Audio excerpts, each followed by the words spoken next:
Կամ էլ չեն ուզում հարցակցիները ընդհանրապես լինեն Հայաստանում։ Երևի իրանց ավելի դեր կտա, որ մենք ստեղից գաղտակնենք։ Ինչ անենք։ Ինչի պետք է ձեռ տա, այսինքն Արցախի հարցը մեկընդմիշտ փակեն, այո։ Իրանց համար հա, բայց մեզ համար ոչ։ Իհարկե փակված չի, քանի որ արցախցիները կան, ու ինձ թվում է գնալու ոչ թե ավելի նվազելու է այդ հարցը, այլ ավելի է գլուխը բարձրացնելու։ Իհարկե։ Հենց անձամբ ես բնիկ արցախցի չեմ, բայց քանի որ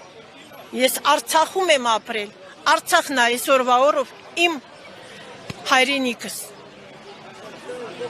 Ու իմ նման շատ, ոչ թե շատ, այլ բոլոր 150,000-ը, ով որ դուրս է եկել Արցախից, այս վերջի 5 տարվա մեջ,